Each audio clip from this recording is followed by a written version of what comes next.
You're born on Komodo Island, tucked away in a hole that feels more like a sauna with no exit. As you crack open that eggshell, you're probably wondering what your mom looks like, except there's nothing here. No, you're on your own from the get-go. And that's not even the worst part. You see, in the Komodo Dragon world, even your siblings could be your worst enemies. You might be lucky enough to be the first one to hatch, so before you even think about taking your first breath, you've got to get the heck out of there fast. Scramble up the nearest tree like your life depends on it, because it quite literally does. You're not just avoiding your siblings, you're dodging hungry adults who wouldn't mind a bite-sized snack like you. To them, you're just a free McNugget. So there you are, clinging to a tree branch, getting your first real look at the world. For now, just focus on surviving your first few days, because the real adventure's just beginning. For the next few months, you're on a strict no-ground diet, because down there it's a jungle in the most literal sense, where every step could be your last. Imagine living on the 50th floor of a skyscraper because the streets are filled with zombies. Yeah, it's kinda like that, only instead of zombies, it's your very own kin patrolling the ground, all ready to take a bite out of anything that moves. You're not completely defenseless, though. You've got instincts, quick reflexes, and a strong survival instinct that kicks in from day one. Plus, you've inherited a handy little trick, the art of camouflage. With your molted brown and green scales, you blend right into the leaves and bark, making it that much harder for anything hungry to spot you. Think of it as your very own invisibility cloak, but instead of dodging wizards and Hogwarts, you're avoiding becoming someone's lunch. At this stage, your life is all about survival 101. Find food, stay hidden, and whatever you do, don't fall out of the tree. Your diet's about as varied as a college student's during finals week, whatever you can scavenge or catch, from insects and small lizards to the occasional bird that's too slow for its own good. Every meal's a victory, and every day you avoid becoming a meal is an even bigger win. But don't get too comfortable in that tree, because soon you're going to have to face the real world down below. And trust me, that's when things really start to get interesting. You're no longer that helpless hatchling clinging to a branch for dear life. Now you're ready to start exploring the wild world of Komodo Island. Your first few steps on solid ground are like a toddler taking their first wobbly steps, except in your case, the stakes are a bit higher. Every rustle in the bushes could be a potential meal or a threat, and your senses are on high alert. It's basically hardcore Minecraft, but in real life. Now, in most animal worlds, this would be the part where mom swoops in to show you the ropes, but as we've established, Komodo moms aren't exactly the nurturing type. Instead, you're left to figure out things on your own, and that means a lot of trial and error. Your days are filled with mini-missions, stalking unsuspecting critters, practicing your stealth moves, and trying not to end up on the menu of a bigger predator. It's all part of the learning curve, and you're slowly but surely getting the hang of it. At first, your hunts are more hide-and-seek than stealthy predator. You'll spend hours lying in wait trying to blend in with the underbrush, your heart pounding like a drum as you watch a potential meal scuttle by. Or get swept up by a much more experienced dragon. Show off. But when you finally nail that first successful hunt, it's like winning the lottery of lizards and rats. As you grow, so does your confidence. You're exploring further from your original tree, pushing boundaries, and generally acting like the reptilian version of a rebellious teenager.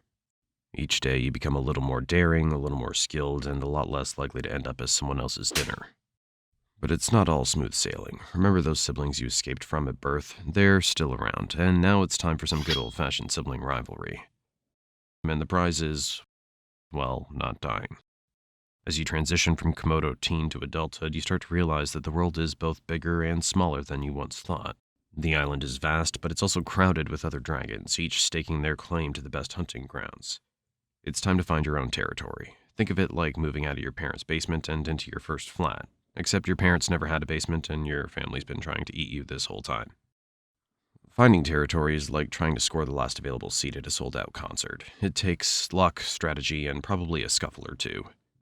You'll roam across Komodo Island, covering miles of rugged terrain, scanning for that perfect spot. Once you find a potential territory, the real challenge begins. Making it yours. Imagine walking for hours to find the perfect spot, only to discover that it's already been taken by a dragon twice your size.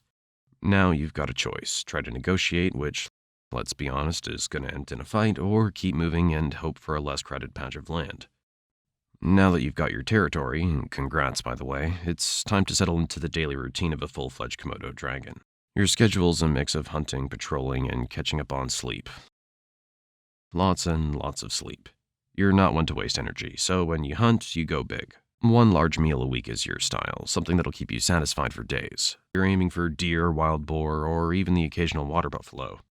Your hunting style's all about patience and precision. You lie in wait, blending into the landscape until the perfect moment to strike. It's a high-stakes game of hide and seek, where the prize is dinner and the cost of losing is another day of hunger. But when you do succeed, it's worth the wait. You'll feast like a king and then slip into a food coma that'll make a Thanksgiving nap look like a quick power snooze.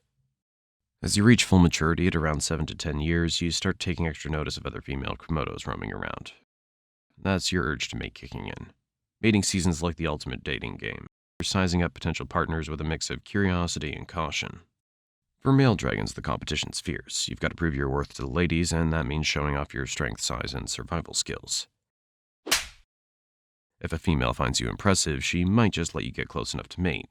Just don't screw up your chance because the competition's tough and your brother might just be waiting in line. Once you've successfully mated, your job isn't quite done.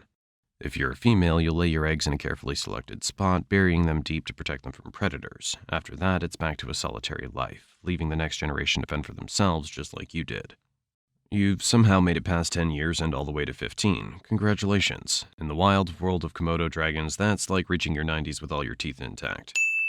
But here's the thing, you're not as quick as you used to be, and those once impressive muscles aren't quite as strong. You've earned every scar, every notch on your scales, but now survival requires a different kind of strength, one that comes from experience and wisdom rather than brute force. But with age comes new challenges, and you knew this day would come. Another younger dragon wants your territory, and this battle might be your last. The young dragon's eager, strong, and even reminds you of yourself when you first went out to get your own territory. Hey, it might even be your own son, who knows? Komodo dragons aren't exactly great parents. This fight is different from the others you've had. Although you're older and wiser, you're also more vulnerable. Your opponent's fast, relentless, and every blow feels a little harder than the last. But you're not about to go down without a fight. You dig deep, drawing on every ounce of strength and every trick you've learned over the years. In the end, it's a close call. Maybe you win, driving the challenger away one last time. Or maybe you lose, forced to retreat to the fringes of your territory, battered but not broken. Either way, this fight marks the beginning of the end. You've held your ground for years, but now it's clear that the balance of power is shifting. The jungle's a harsh place, and even the strongest can't rule forever. After years of ruling your territory, you give one last growl. And now, as you feel the weight of time pressing down, you know that the jungle will continue with or without you. As the end approaches, you find a quiet spot to rest, somewhere safe from the constant struggle for survival. You lie down, feeling the warmth of the sun on your scales, and close your eyes. The world keeps turning, the cycle continues, and somewhere out there a new dragon is hatching, ready to begin the journey you've just completed.